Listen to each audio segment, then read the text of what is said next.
back to the Body Pod, everyone. We have Master Your Marriage back on today. So we did an episode with them a few months ago, and I think they were actually our first podcast guest, which is so fun. I They know. got to go.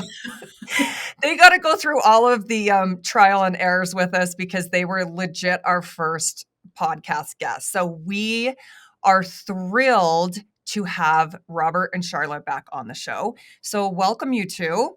Thank Hey, you. thanks so much. So much fun. You guys are so much fun. We were just already laughing, just having a good time just when we were setting up. We're excited to be here.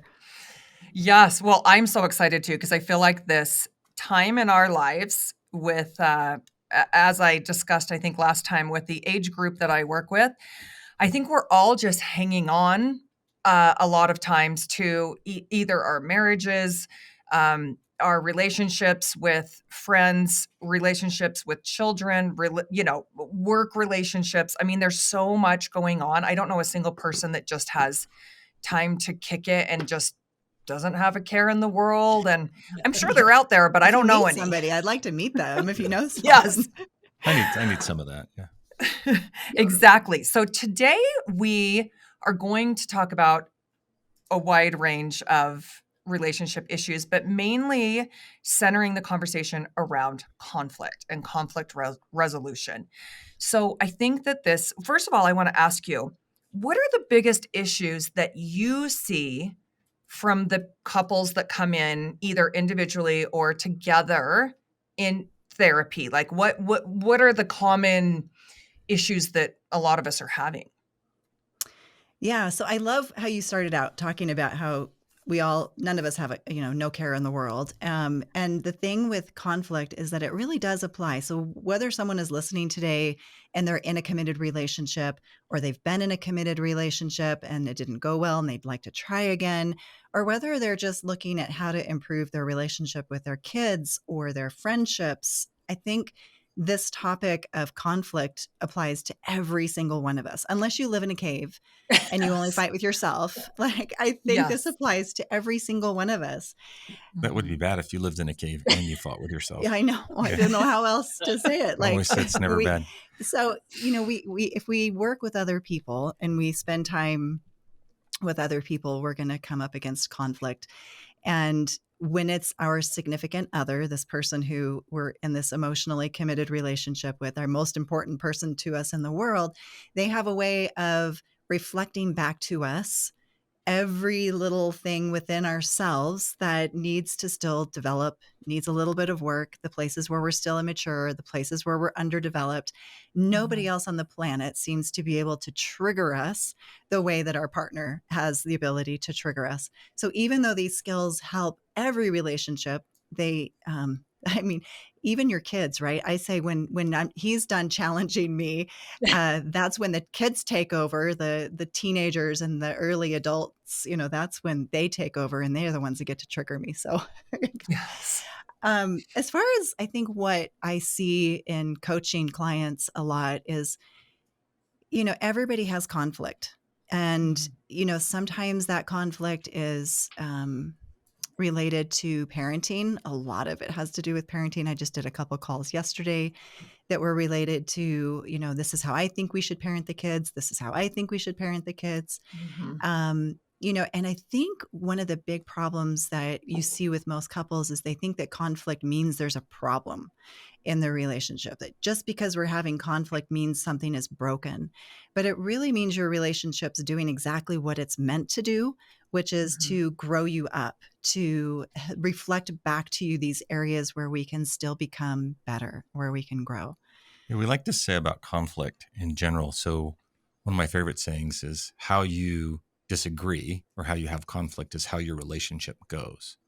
So if you bring knives and swords and bricks to conflict, then you're going to have a bloody, beat up battle. If you bring feather pillows, maybe it's not going to be so bad. So the answer is can we manage conflict instead of try to solve conflict? So sometimes we talk about conflict resolution, but it's really about conflict management, because it's not about when we're going to have conflict, not if. It's when. Like, everyone's going to have it. It's going to come in different varying degrees. That's because we're all different people, and we didn't marry ourselves.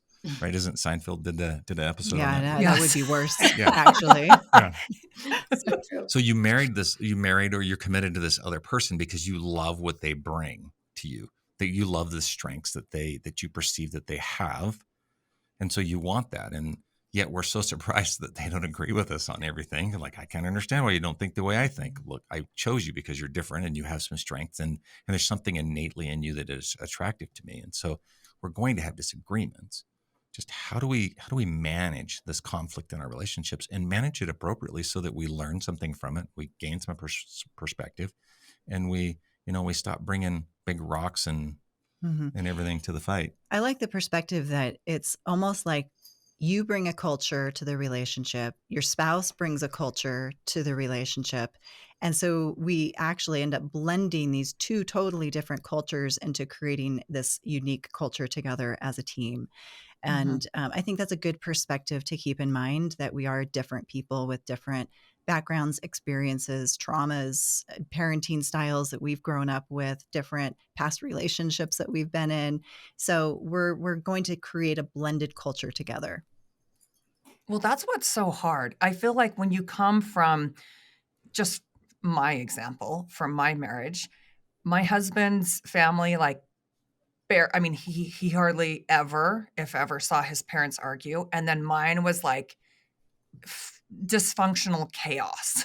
And hmm so Yes. when I when I come into, like, I'm always guns a blazing right at the first, and I've had to step back because that never works well for anyone. You think I would learn my lesson, but these patterns are really hard to break when we've grown up with hmm them, and it's just like natural Yeah, to fight it's that so way. true. It's so true. I can't remember the statistic. I just read it recently in an article, but I think the brain needs to like 400 repetitions in order to create like new neural pathways, new habits.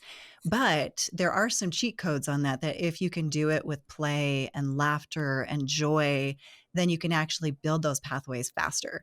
So they are very ingrained, but there's some strategies and ways that we can develop new methods. And I think part of it is just understanding, first of all, what it is that we're doing wrong. Like, Yeah. what are we actually, because we all grew up with a certain way. Mine was chaos as well. Robert's was pretty much chaos as well. So we came out with, both of us, with knives and swords drawn, and we didn't know that that wasn't normal. Like, Yeah. isn't this how everyone does it?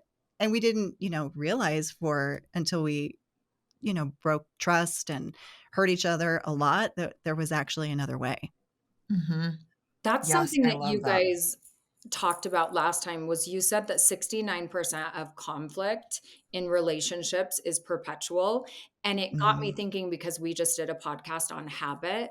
And that Yeah. was something I wanted to ask you, that one, is there something that you guys tell your clients, or tools to use to really try to break that pattern? And do you think sometimes, just almost to what Haley said, is it a habit? Does how we fight, or the certain fights that always come up, like we always fight about X, is it sometimes often just becoming a habit?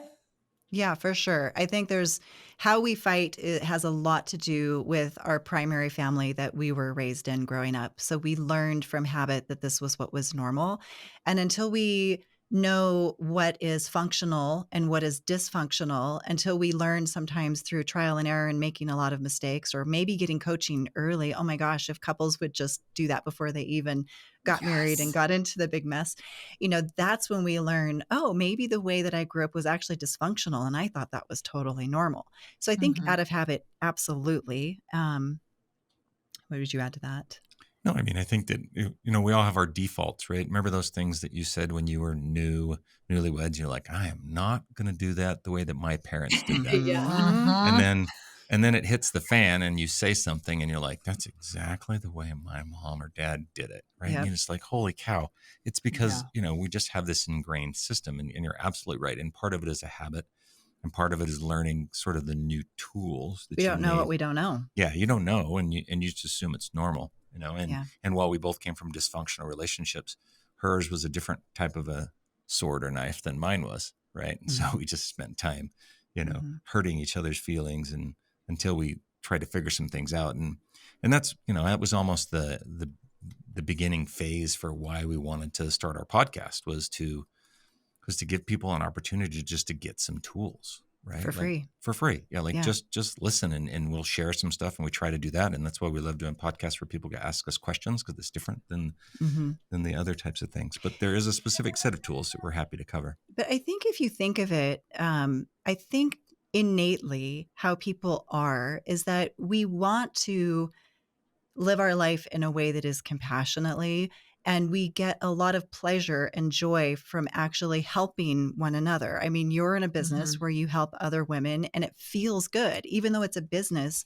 you do things that help other women to feel really good about themselves and to build their confidence. And so I think that we are innately driven to want to help one another to succeed and to get more out of life and to help each other to make life more wonderful.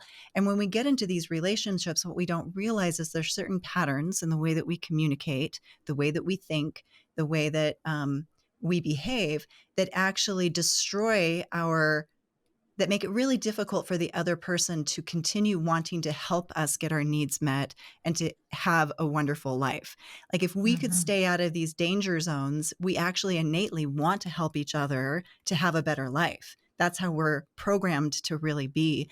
But we get into these patterns that we're ingrained in us, probably from young age, that make it hard for the other person to actually have that desire. So it destroys goodwill. It destroys them like jumping in and wanting to help us get our needs met. So if we can just learn how to stay out of those red flag zones, like we can actually help each other be a team, be a collaboration, and help each other to have a more wonderful life.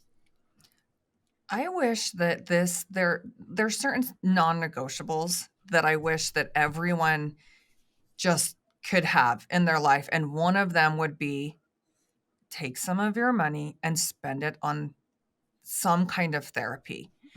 Just like you would go to the doctors, or like for me, I'm like, you got to spend some money on taking care of yourself and the gym, or, whatever. But it's like, we don't know anything, and we just get into these relationships, and it's a whirlwind. I mean, I think I know maybe 2 marriages that have just been pretty like easy breezy, never had issues.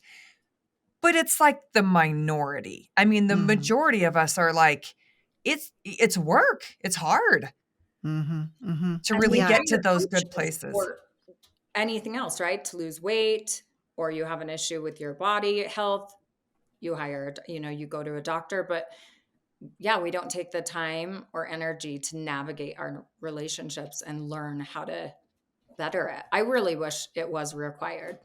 Yes. In life. Well, and the sad part about that is most people end up with 6 years worth of misery before they actually really try to get help. Yeah. And that's the sad part, right? And as you talk about those couples, just one or two. We know one couple who has this enduring love story where both of their sets of parents just modeled really great stuff for them. And they were one of the only ones I know that actually think marriage has been easy. Yeah. Yeah. I mean, literally of all the couples two. we've talked to. Yeah.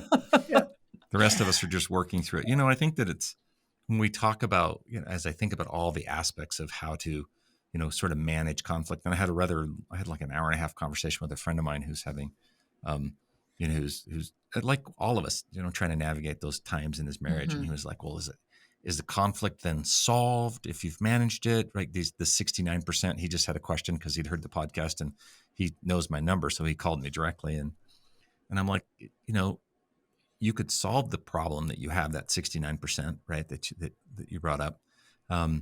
It's never really solved because you're just managing these types of things. And it's interesting that Sharla mentioned that, raising kids is like is one of the more recent thing that we've heard a lot. And oddly enough, that's probably one of our 69% conflicts. Yeah. And it doesn't mean that we've solved it. We've just learned a couple of skills to help manage the conflict so that now when it comes up, we just look at each other and like, okay, yep, we're we're doing this one again. Okay. Mhm. Right. Instead of like, you're always doing this thing. Like, I can't believe it. Right. Which would have been us in the past.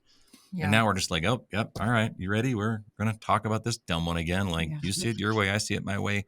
And understanding that perspective. But now if we can infuse just a little bit of humor and some acceptance into understanding how that problem like why it's important to her. And she spent time understanding why it's important to me.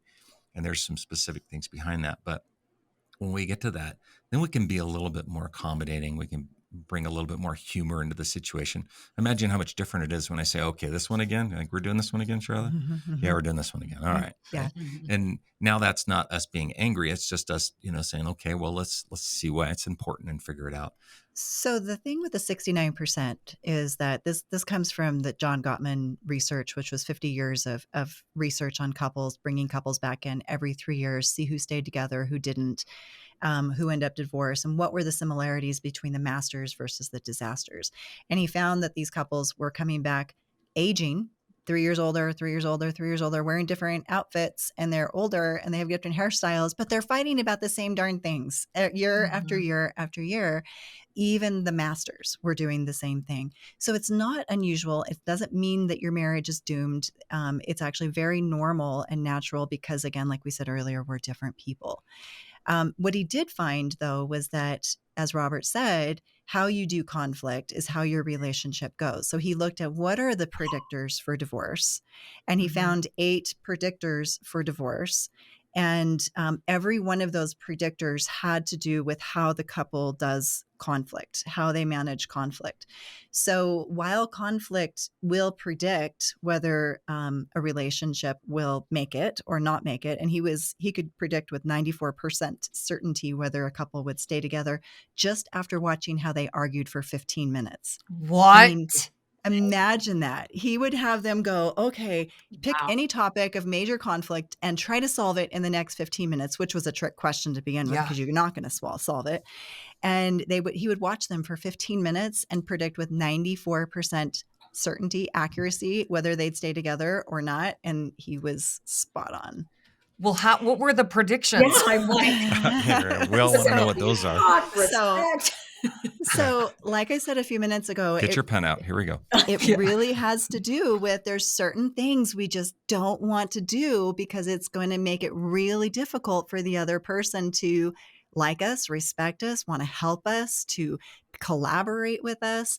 And so these things are the big, big red flags that we want to stay away from. So first of all, was something called the Four Horsemen of he named it the Four Horsemen of the Apocalypse. So we want to make sure we're staying away from all types of criticism, blame. Like with criticism, right, we're throwing in all that blaming language and insults usually. So criticism is one. Mhm. Another is contempt. Your favorite? And it is my favorite because I was the master of it for many years. I love it. So contempt is when it sounds a lot like a criticism, but it comes across with I'm like so much better than you. a superiority. Like, how are you so stupid? Are we really talking? Are you an idiot? Like, it comes through where I'm so much better, so much smarter, so much Oh. tidier than you. And you're this lowly little person who just is so stupid that you don't know anything. Like, even though we may not use those words, that's the energy of it. So Yeah. even if it's just the way we the tonality of our voice or the eye rolls or the little left lip raise that we do in the corner. I was really good at that one. And the I'm guilty of all snickering. these. No, it's like I know. condescending energy, No. right? It's the energy that because only 7% of what we actually communicate is our words. The rest of it is our tonality and also our body language. So we can put so much contempt out there without saying anything.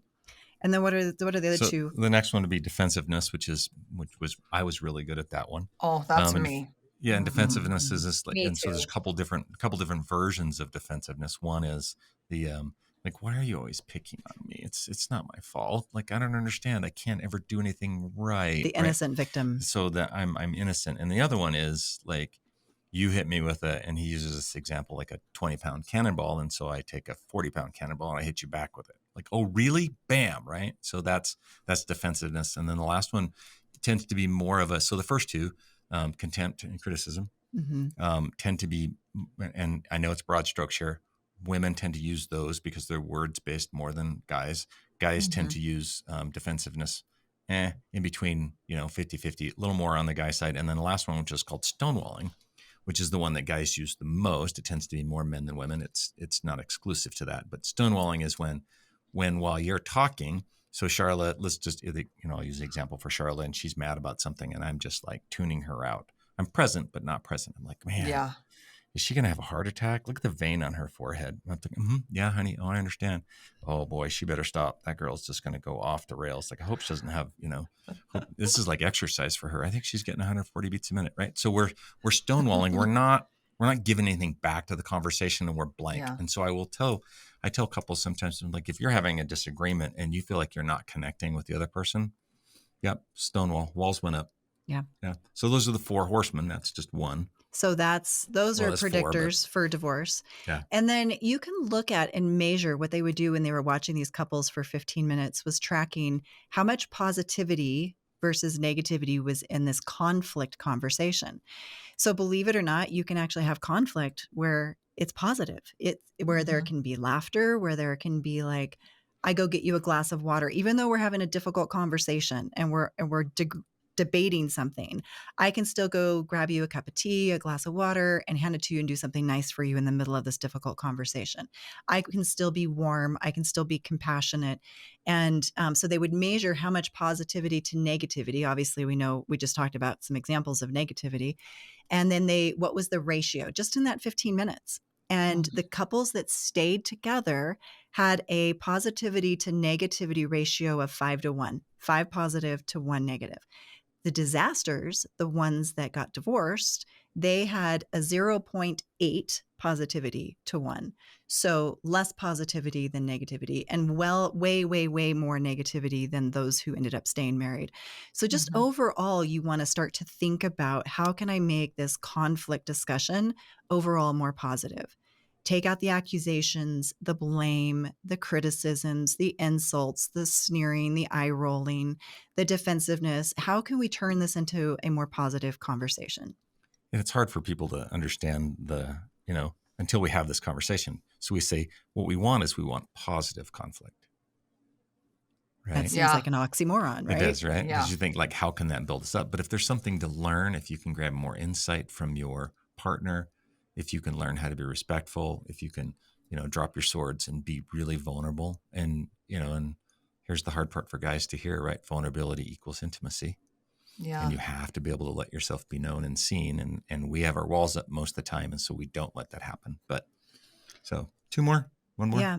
So those are the big ones. Yeah, and then there's another one that we look at, which has to do with the stonewalling that Robert mentioned. And that's something called flooding. Yep. So chronic flooding, when they would see, because when they had these couples doing these conflict conversations for 15 minutes, he was measuring all of their body. They was looking at like heart rate and hormones and how much they moved around, body language. They were measuring all these metrics. And so they started realizing, okay, when people's heart rate hits 100 beats per minute, if you're a normal person, if you're athletic like you, Haley, maybe it's like 20 above your baseline, right? So maybe for you, it's a little lower than 100. But roughly for normal people, around 100 beats a minute was the moment they started to stonewall, when they would just go blank, when they would check out. What is going on?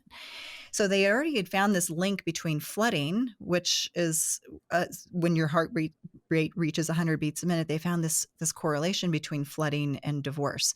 So chronic flooding is when you're constantly going into these arguments with your partner, your heart rate reaches 100 beats per minute, and stonewalling would happen. So what's happening at that point is adrenaline starts to get pushed out and cortisol. And when those two things happen, we become very ineffective at having any sort of conflict discussion at all. Why is that, Robert? Well, I mean, you've heard the fight or flighter. Now they used to call it fight or flight. Now they call it fight, flight, or freeze. And that's just our inability to make decisions. So one of the things that has been that we as in not me, but in the training for armed forces, special tactics, police officers, things like that, is we have to train these individuals to learn how to perform under stress, right? And so I'm bringing Mm-hmm. this back because the rest of us aren't trained to know how to do this. Yeah. And despite the fact that all of the things during fight, flight, or freeze, wow, Flight freeze. flight, freeze, wow, I might need more caffeine, fight, flight, or freeze, that happens. So we have like, pupil dilation or vasoconstriction of the extremities, like all these things, heart rate elevates, respiration comes up. We're starting to convert, different systems to this fighting machine or this running machine, right? And so now we're ready to fight, and that's not helpful in a relationship to be ready to fight. But one of the things that happens is this thing called auditory exclusion. And auditory exclusion comes to the fact where we actually can't hear as well as we used to be able to before we became flooded. And that's also sort of this factor of we just need to run. So the body's just closing down the things that aren't important and doing this other thing. And so you start getting into this flooding situation. You start raising your voice because you can't hear. Mm-hmm.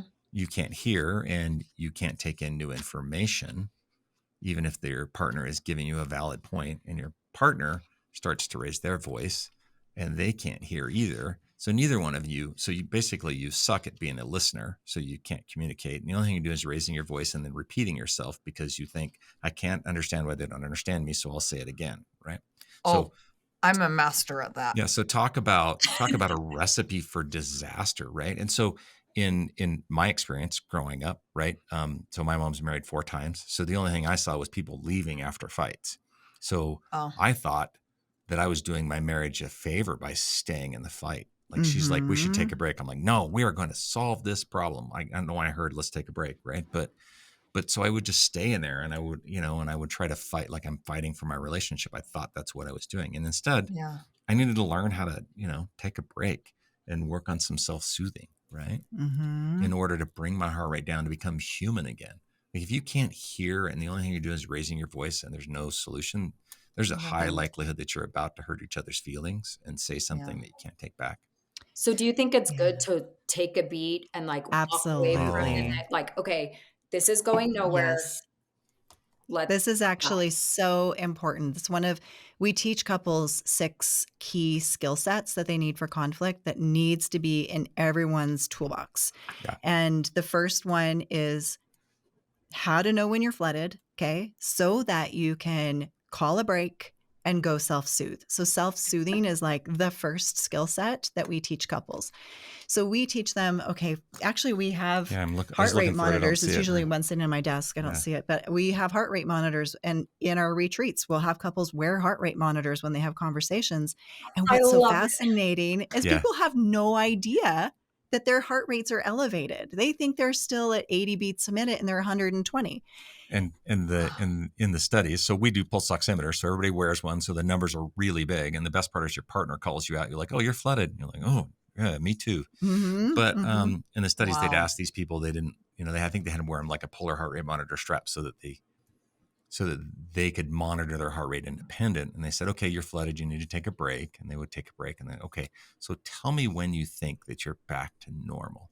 This is sort of a measure of how good we are at Knowing. knowing what our heart rate is, right? Yeah, they all missed. They're like, "Oh, Yeah. I'm back," and they're like, "Nope, you're 130." Yeah. Crap. Go chillax some more. Yeah, go take a real break. And it takes time. It Yeah. takes a minimum of 30 minutes for your adrenaline and your cortisol to start to metabolize. So if you're flooded and you think a 5-minute break around the house is going to cut it, that's not going to cut it. You have to let those stress hormones metabolize. So yeah, the first skill set we teach all couples is this is what flooding looks like.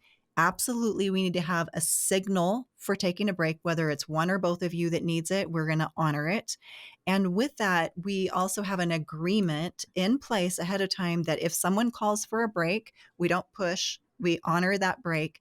And we also agree to how long of a break that we need and that we will come back because, like Robert talked about abandonment, it can feel very abandoning to leave a Mhm. conversation and then, because we are conflict avoidant, not want to come back to that conversation, leaving a person feeling dismissed, rejected, abandoned. And so we don't want to do that. We want to say, okay, like give me 1 hour or give me 2 hours.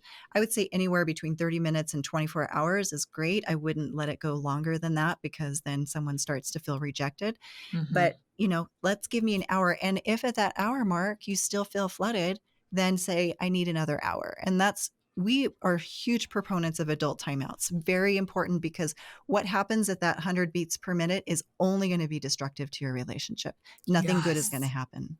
Yeah, that's the hard part, really. And as we teach this in the courses, we always tell people like you just come up with a code word or a sign or something. And I will tell you that just even having that code word has headed off, has diverted so many disagreements and So many. Mhm. between us. And ours is that was a little sharp. Well, So but when it's escalating. yeah, when it's escalating, it'll be like that's a little sharp. Like And then that's when we can still do like repair before it gets yeah. to 100 beats a minute. But yeah, you just say a word, say a timeout word, or Or let's take a use, break, like a referee timeout whatever or it is. whatever. My And when you husband and I agree on say that, carrot. We just yeah, came up with a random word like 5 years ago. Carrot. And I think we were eating like a veggie tray. And I was like, yeah, it just needs to be something neutral. And I was like, okay, carrot. And so even now, if we get into it, one of us will say carrot, which means, okay, we're going to stop. that's And so perfect. yeah, I love it. it has been. And when we've gotten in a text argument before, one of us will just shoot the carrot emoji. This Yeah, isn't going anywhere. So we're I just love that. I love the carrot emoji. Then maybe we'll Yeah. steal that. I love Yeah, that. like, that's so yeah, perfect. because it kind Awesome. of is nice to just have a neutral, whatever. Yeah. Yeah. Yeah. Yeah. So we love timeouts, right? And here's the thing about the timeouts, though, is that there Yeah, is a way to do them right and a way that, you can mess up anything. There's a way to Mhm. yeah. There's there's a always a way way to to screw it blow up. it for just Yeah, about every one of these skills. And the way you blow it with a break is that you go in the other room and you start to think about your comeback. Dirty, rotten son of a blah, blah, blah. I'm going to let him know that this is what is right. And this is what I'm going to do. And this is how we're going to do things and I moving should have forward. said this, and I can't believe that. And I'm going to come back. So Yeah. it's not the time to strengthen your argument. That's not what it's No. about. It's not Yeah. about writing down how to get the test questions right so that the next time you're there. It's really about, they recommend read a book or listen to music or just do something that will Exercise. completely disconnect you from where you're at. Yeah. Exercise I love because, you've already got the adrenaline and everything. Yeah, it's You've, already you, cortisol's you've already already got high. You've already got it Yeah. there, man. You'll pedal away. Get on the He'll exercise bike he'll or usually go on the bike I usually and go down to the Peloton and start I'll to ride. usually do breathing. That's for Yeah. me. My go-to is I'll do heart focused breathing or box breathing or some kind of breathing because that activates the vagus nerve. So there's a lot of ways we can activate that vagus nerve. That singing will do that, yawning will do that, sighing will do that. A lot of breath work will do that. And once the vagus nerve kicks in, that will start to override and calm down that stress response. This is why you never send an email for talking about work relationships when you're angry. Cause there have been some times where I'm like, I could destroy this. Yes, you are like a warrior. Yeah. And then a couple days later, I was like, well, I mean, what good would that have done? Yeah. Or, Yeah. whatever. But man, I mean, the pause is the adult timeout. I love it. I know. I What's love Yeah. number that. 2? So another tool that we teach to put in the toolbox is how to start conversations. So If you come in hot, that's how it's going to go. yeah. So Mhm. the data actually shows something really interesting. So the first 3 minutes of a conversation, just 3 minutes, will predict how that conversation is going to go. I think it's even less than 3 minutes. Yeah, I think it even predicts how it ends. How it's going to predict how that whole entire conversation is going to go, which isn't surprising, but it also predicts the longevity of the relationship. So in that first 2 or 3 minutes, that first 30 seconds, how you start that conversation is going to determine not only whether that's going to be a positive interaction, but it's also going to determine whether you're going to stay together in this relationship. So think about that every time you have feedback, because hey, we all have feedback and it's okay. I'm we shouldn't be conflict avoidant. We're never going to suggest that we should avoid problems or be a people pleaser or not talk about things. Like, we have feedback to give our partner, our spouse, right? But there's a way to do it Mm-hmm. right, and there's a way to blow it. And so if we can come in gently to that conversation, it's going to increase the health of the relationship and increase the likelihood that that's going to have a positive ending. 80% of the time, women, we are the ones that bring these conversations up. That's The guns just, a blazing. yeah. I'm A+ in it. I know 80% of the time we're the ones that have the feedback. It's like, I need to talk to you about this thing. So it's really important. And 96% of the time, how we start that conversation determines how that conversation is going to go. So for us, one of the things we can get better at is how to bring up issues. So Yeah. how do we do it gently? How do we do it softly? Well, for starters, we want to avoid the you word. You Yeah. is going to start it out harshly from the get-go. So that's a one big tip. An easy one to take away is, how can I frame this as an I statement? So how can I describe myself? How can I describe my feelings? How can I describe my needs versus Mhm. describing you and what a lousy piece of crap you are? Okay. So Yeah. make it all about me instead of you. So avoid the I statements and avoid the you statements. And then try to, and this is, I think, there's some guru or someone that said this, and I don't remember who it was, but that the ability to just not evaluate and not judge, but just observe something in someone without judgment, without evaluation, is the highest form of intelligence. So this is hard, but how can we describe what's going on without judging our partner, without evaluating a partner, without criticizing our partner and saying what they're doing wrong or giving them some sort of diagnosis like, you're such a narcissist, right? How can we just describe it without evaluating it? And that takes practice and intelligence and work. But how can I just tell you what it is with that and do it in a way that's very neutral? And then say what it is that I need and how can I be polite in this and be kind when I do it. So for example, if I would say, I'm feeling, make this about me. Let's say Robert, I don't know, give me something, throw something at me, made a mess. It's usually me making a mess, but I'll throw it at you. I don't know. I don't know. I came in late, or I wasn't nice to Dallin.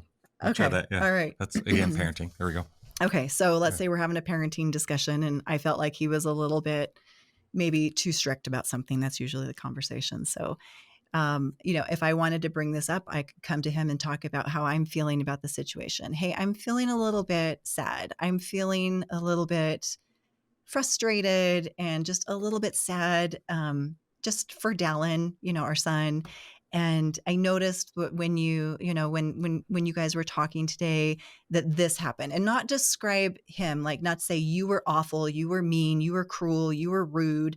Like, don't give those words, but just describe what I saw. Yeah. And what Or how you felt. yeah, right? and how I felt. So I felt Yeah. sad and I felt frustrated. And this is what I observed. And what I'd really love is if we can talk about how we could try doing this. This is what I really need. Is that something that we could work on doing better? So if I can come in gently and softly to bring up a topic instead of coming in with those accusations and blame, insults and evaluations, then it's going to go a lot better. Because she made it Yeah. about what she needed and how she felt. And, in these connected relationships, we really just we don't want to hurt their feelings on purpose, and we want to meet their needs. This is really I don't want to say the two things that work, but we want to meet their needs and we want to make sure that they feel well. And so when she approaches it with this is how I feel, like these things, not you're making me feel this way. It's just like, I saw this and it's making me feel, right? And this is what clearly saying her needs. I'm like, okay, well, you know what? If that would make you feel better, I could probably try to, Do a little better on do that. a little better on that. I'll do my best. Do you have any? And then I'm open to, and this is one of the other conflict things, but then I'm open to accepting influence. Like, how could do you have an idea? Like what would make it better for me, what would you like to see me do? And now I'm opening myself up to accept some input from her, some influence. And am I willing to act on that influence? So as an example, we had one of our fights once was about who does the snow Oh, we're removal doing the snow shovel thing? snow shoveling off Yeah. the front Okay. walkway, right? Yeah. So when we moved from California to Utah, our son was, was he, like 11, I think. 10, 11. Yeah. Yeah. And so Robert grew up in a snowy area, and he was the one growing up with a single mom most of the time. He had to do it. There was no Yeah. choice. He was always shoveling the driveway. They couldn't afford snowblowers. So, right. It Don't was need a snowblower. doing it You by got a Robert. hand. You got a I Robert. got, yeah, that's fine. And so, of course, we moved here. Our 10-year-old Dallin was like, it's his job. And I'm like, oh, but his poor little fingers are going to fall off out there. It's so cold. It's so mean to make him do that. So we had this fight about him doing the snow. But what we really needed to do, and this is another one of the tools we can talk about in a minute, was really have this conversation. Start it calmly. So we had to start with this gentle approach. And by the way, here's the thing. When you say, I feel, the next word shouldn't be you. Yeah. I feel. It's a big tip. I'm starting it right. Okay. I feel you like are an idiot. You're an idiot. Yeah, That's that doesn't work. cheating. Yeah. That not doesn't using it count. properly. Yeah. The actual 3 steps to that, let me back up just a little bit, is I feel, about what, and I need. So those are the 3 steps to start the conversation. I feel. And then when you say about what, make sure you're not evaluating, that you're just describing what you saw, like you're I don't know, like a newscaster or something, like this is what I noticed. And then this is what I need. And then say thank you and be polite, right? So that's how you bring it up. So we've got our son, and he's doing this, we got the snowblower shoveling fight that's going on. And Disagreement. And so what it is when you have 2 people who are arguing about something like even this, what they usually do is they sit there and fight about what time of day the snow shoveling is going to take place, whose responsibility it is, how often it happens. And you're talking about all the who, what, when, where, whys. So not even the main issue. You're Not not even the main talking issue. about the main issue. Yep. Right. And that's what people are always doing, is they're fighting about the details instead of fighting about the real issue. So what's the real issue? Well, I mean, as we've talked about it, right? So oftentimes trying to figure out what the problem is to solve, right? To manage this conflict is there's a thing that we call finding the dreams within the conflict, or the important part, this deeply held value that each of us may have. Like, why is it important for me, for Robert, to have Dallin, clear the snow? Well, I was raised with the understanding that hard work is important. It develops character. You have to do things you don't like sometimes, and you have a responsibility to the house and to the family. Like, we all pitch in. This is what we do. So that's sort of where I come from, right? And so, like, I'm up at 6:30, 6 in the morning, because I'm shoveling snow before I leave to work, and he may not even have to wake up that early, right? So the time consideration, which Sharla was interested in, she's like, well, does it matter if he does it at 9 o'clock or at 6 o'clock with you? I'm like, well, actually, I don't really care when he does it. I just need him to do it, right? And so we were getting hung up on the fact that he wasn't out there with me at 6:37 in the morning shoveling snow, when the only thing I really needed, from her point of view and from my point of view, is would he be responsible enough to do it? Fun fact, he actually shovels the snow now without being asked, now that we've actually given him the option. Right? I'll come home and the front walk's done. And now it's an opportunity for me to give him praise. I'm like, holy cow, dude, you shoveled the walkway. Great. Thanks. So the real issue, if you can imagine, like Robert and I are both holding our fists up, right? And we're like punching at each other and we're fighting. If you can look at within each person's fist, within that fist is the real issue. It's not the who, what, when, where, why details. It's the values and dreams and things that are so important. Maybe it's ethics, maybe it's beliefs, maybe it's values. But if we'll open up our fists and talk about the real issue, let me see what's in your fist. Let me show you what's in my fist. Then we can almost always find a compromise or a win-win where both of our values are being represented in the solution, even if it's just a temporary solution. Because remember, a lot of these things are situational, and we'll fight about it again next month. But in this situation today, we can open up our fists and find a win-win resolution for this today. So there's a Yeah, I few. mean, those will come back up, right? So we'll It will. we'll talk about him mowing the lawn in another couple of months. I was the lawn mower mowing like 2-acre yards for a neighbor that my dad would sign me up for. I have PTSD about it. Yeah, When you you were Wow. probably do. saying the snow, Wow. that was me at 10. Yeah. Yeah. Right. And what was in my fist, right, was more like, okay, how can we do this and give him appreciation? So How he can we doesn't dread do it. this? And yeah, so that he doesn't dread it. How can we make it so that he enjoys it a little bit, where he's learning, when he's having Mhm. fun, where he's protected? So the mom in me has these values. Yeah. So then he opens his fist and says, I want work ethic and character and learn hard things. And I'm like, okay, well, I want fun and play and kindness, respect, and appreciation. Can we come up with a solution that incorporates all of that? And we did. And it was not Okay. that hard, but we had to talk about the real issues, which were the values behind those things. Yeah, we fought about it for a year or disagreed about it for a year. Yeah, now we don't anymore. And he Yeah. just does it on his own. But there are some questions that you can ask each other. So you start the conversation gently, like we Mhm. just demonstrated, but then there's some questions you can ask to help you figure out what's in each other's fist. So a couple of the really good questions you can ask is, do you have any beliefs, core values that are part of your position? Is there a story behind this for you? Is there maybe even like, does this relate somehow to your childhood, your background?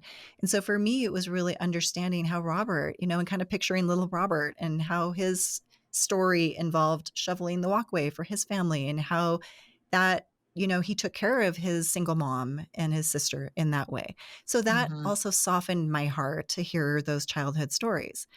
You can also ask, just again, tell me why this is important to you, or what would be your ideal dream here?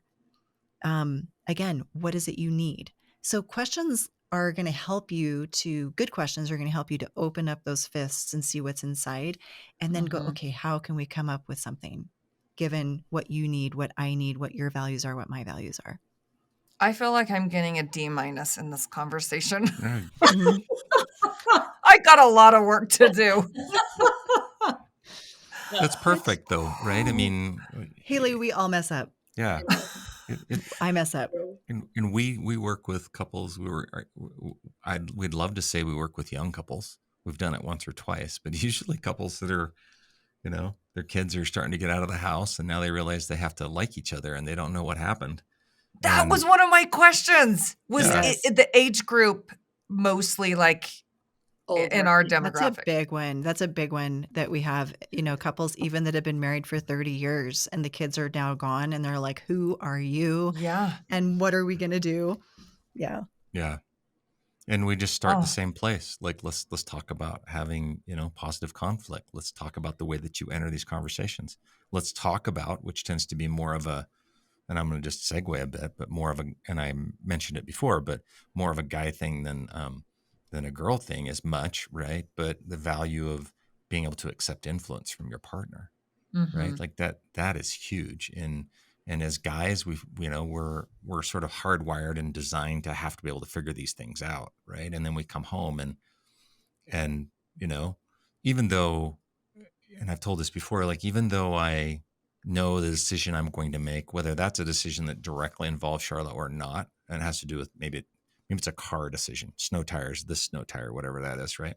That she could care less about. I still will ask her opinion on it, even if I already know the decision I'm going to make. Like, Mm. yep, I'm going to go with the Michelin Rain X or whatever that tire is. There's something with an X. It's a snow tire. I'm going to go with that snow tire and I'm going to have it done here. I'll still run it by her because maybe she'll say something like, oh, hey, did you know that the neighbor across the street's got the same car and he's selling these snow tires that are like 6 months old? Like, oh, Mhm. right. Had I not asked, had I not spent any time to maybe accept and ask for her opinion and her influence, I might have missed something important. Here's the part what takes a lot of growing up. Am I willing to change my perspective based on my partner's input? That's when it really gets good. Not am I just willing Yeah. to ask, because that's Yeah. just easy, right? That's just ask. But am I willing to say, oh, you know what? That's a really good point. I don't know that I considered that, right? Have I considered that? Like, I think I'm willing to consider that and I'm going to change my perspective based on this accepting influence. And so this is a huge part, and it needs to go both ways, right? If you're in a relationship where neither one of you accepts influence on decisions around the house and with the kids, then I think you're both just single parents Yeah. Mhm. Okay, or so I have a roommates. big question. What do you do if you have a partner that really cannot take their side of the like take responsibility for their side of the conflict? So like Mhm. we just interviewed someone on uh narcissistic relationships, and I know that's Mhm. probably extreme, but it was so fascinating. I was like Mhm. diving in. But for someone that is just like I'm this person's not even coming to the table, like they're Mhm. deflecting, they're projecting, are there times where you're just like, listen, if you don't both come to the table, Yeah. this is doomed. Well, and sometimes that is the truth. And sometimes there is a time and a place when walking away is the only option, quite Mhm. frankly. Um, I hate that. It's not my favorite thing. I think most people, if there's even 1% of you that still wants to try to work together, get help, get a coach, get a therapist, get someone to guide you through these things. I think what often happens that gets us to that point is the fact that we wait so long to Yeah. actually try to work on our relationship. The average couple waits, like Robert said, 6 years to get help in their relationship. That's 6 years of pain and hurt and Yeah. resentment and frustration that's piled up. You lose hope. You learn how to live life without your spouse. You go through this distance and isolation cascade that happens in those relationships, where it starts with the four horsemen and then the flooding, and then you just disengage and you just stop caring. And that's the hard part when couples come to me and one of them really wants to work on their relationship and the other one's already done. And Yeah. like one of the first questions I'm asking is like, what are you willing to do to save this relationship? Mhm. And the answer really should be anything. I'm willing to do whatever it takes. But Yeah. sometimes the answer is nothing.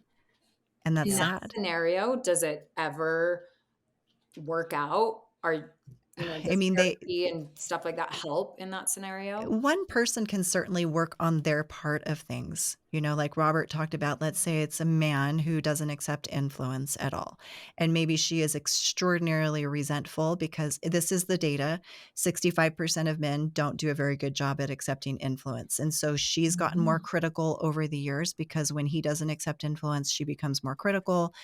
And maybe she gets to the point where she's sort of done. She's just focusing on the kids, the job. I don't care, whatever. You can even just have an affair if you want. I'm done. And that does happen. And so what if he just started accepting influence? What if he Yeah. started doing those things? Would her heart soften? Maybe. Like all we can do is focus on our part. We can't change someone else. And the interesting thing about getting someone to change, and here's the really hard part, is that nobody ever actually starts to try to change until they first feel loved and accepted for who they already are. That's the paradox. That's Wow. the really hard part about this is Ugh. like, if I feel like you're trying to change me, I'm going to dig in my feet even deeper into Mhm. the sand and I'm not going to move. So you have to feel loved and accepted before you feel vulnerable enough to step into change. That is the $1,000,000 answer right there. Yeah. Oh, So can you love and accept, work on yourself, give your partner time to maybe make those shifts? If they don't, they don't. If they do, get some help and start running with that, even if it's 1%. is that where safety comes in too? I mean, where does safety come in this? And what do I mean by that? When I first heard somebody say that they didn't feel safe in a relationship, I was like, "Is he abused, like physically Right. abusing you?" And they were like, "No." That was the only thing that I felt that you would ever say, "I don't feel safe in this relationship." I didn't even think about the Yeah. emotional and That's a Feeling safe to big communicate. thing. Yeah, Yeah. yeah. it's emotional safety and it's a big thing. So you can go do some research on like polyvagal theory, and there's some great books out there on this, but basically our nervous systems are always communicating with one another on an unconscious level. This is a primitive ability that our bodies have, that when we're with someone, we are constantly sending out, we're sensing without consciously knowing it, we're sensing and we're picking up signals of safety or we're picking up signals of danger. And when we feel the criticism and we feel these things, it doesn't have to be physical at all. It usually isn't. It's usually the insults, the sneering, the snickering, and the body, not the mind, but the body is saying, I'm not safe here. Mhm. So emotional safety can be rebuilt with commitment, with trust, by learning about how our nervous systems actually do talk to each other and learning how to, again, self-regulate and co-regulate. Like it's a Mhm. combination of both. Like when we're together, being able to co-regulate our nervous systems into that space, Yeah. then we can go out and self-regulate and then come back to be able to co-regulate again. So yes, safety is a big part of this, and learning how to regulate our nervous systems is how we get there. Oh, So hard for okay. couples to do sometimes. So hard, especially if they spend a long time not feeling safe. Like one of the first steps that we try to do is, Mm. can we get you just to connect and be present with each other Mhm. without, Mm. I don't want to use the word repulsion, but without Mhm. just feeling just like, oh, I want to run. just get away from Yeah. me. Right. And that's if we can get couples to that point with that, Mhm. like that one, the hugging exercise, Yeah, right? I think I might have told you about that in our last episode. There's an exercise that we give a lot of couples where we just have them hug, and it's a non-sexual hug. There's no touching. It's just like you embrace, but you are standing on your own 2 feet, because the point of the exercise is, can I stabilize myself in your presence? Can I calm my nervous system in your presence? Wow. I would And fail that sometimes one. I okay, you couldn't do would the eye not. test, We're remember? in The look in eyes. each other's eyes for 3 minutes, and I was like, I need to jump off a cliff. Well, you know what? We just went on vacation a few weeks ago and I got mad at him in the line at security. So trust me, we're not perfect either.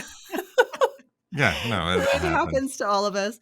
But you know what? Here's one more thing to take away from that, though, is that when we have negative emotions, like anger, when I was pissed at him about something he said in the line at security, I bit back, which I shouldn't have done. And then I went, oh, can I grab that back? Can I pull that back in? And then I realized, okay, again, what is anger? Mhm. So all of our negative emotions are actually teachers. They're instructors. So when we're feeling these negative emotions to our partner, it's important to remember, if we're having negative emotions, it means our needs are not being met here. So Mhm. again, how can I go back to the formula? How can I go back to, there's an unmet need? How can I express what I'm feeling? Do so in a way that isn't judgmental, where I'm not making evaluations, and express what the need is. Because if I Mhm. bite back and tell him he's an a-hole, if we're making a stupid joke in the security line, that's not going to get my needs met. I'm not going to Mhm. be heard. So if I can reel it in and express what my needs are in a way that's compassionate, he's going to want to help me to get my Yeah. needs met. Okay. I feel like, how has it already been an hour? I'm I so know. mad I'm about it. sorry. I'm sorry. Like, can we break it into a 3-hour? Yeah. We could do like a whole seminar day. This was fantastic. And I know, Laura, you have 9 million questions. I mean, we have so many questions, but the conversation always just flows and it's I so know. It amazing. goes where it's supposed to go. And I feel like you guys gave real, tangible advice and tools that people can apply to their relationships every day. I hope so. Yeah, I hope so. Yeah. I hope so.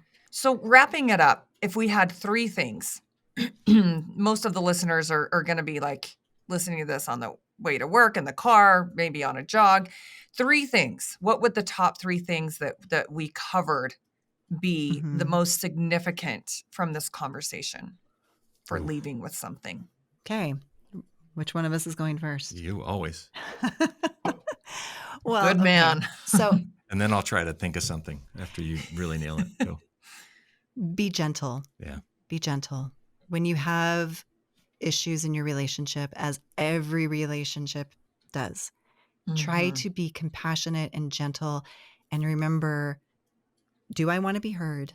do I want to get my needs met? Because how I frame this is going to determine whether either of those things happen or not.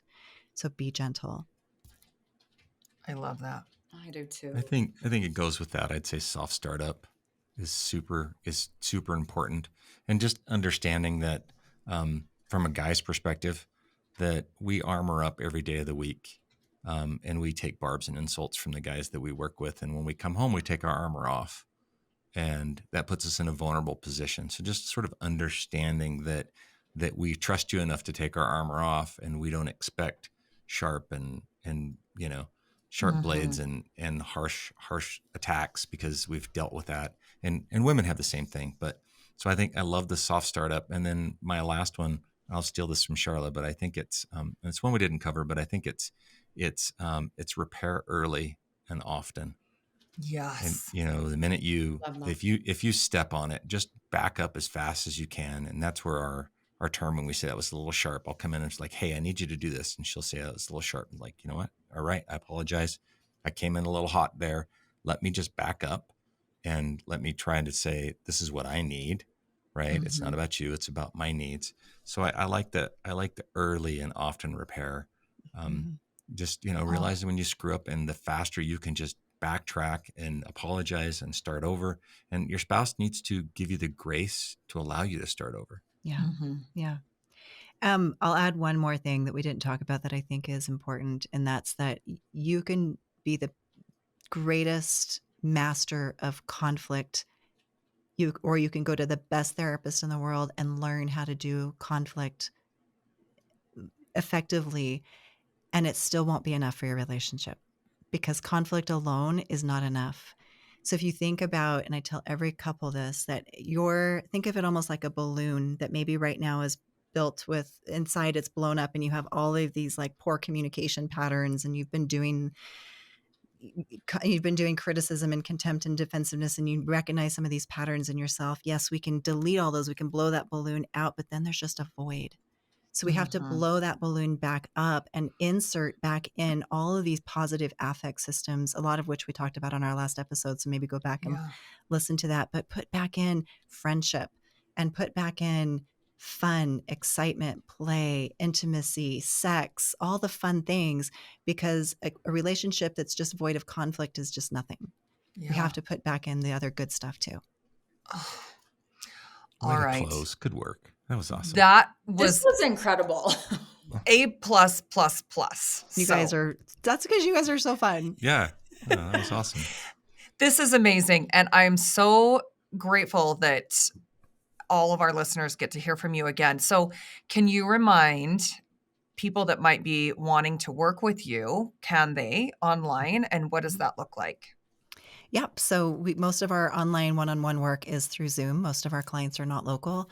We also do retreats. We have courses. The best way to reach out or to stay in touch with us is either through the podcast, which is Master Your Marriage Podcast, or through any of the social channels. We're most active on Instagram, and that's Master Your Marriage on Instagram. So you can reach out to us, send us a DM there, or through the website, you can reach out to us as well. Okay, great. Well, I just love having you two on. So I hope you have a great weekend. It's now Friday night at 5 p.m. So let's go party. Let's go party. Thank you so much for joining, and we will talk to you soon. Thanks for listening, everyone. If you enjoyed this episode, please consider giving us a 5-star rating and sharing the Body Pod with your friends. Until next time.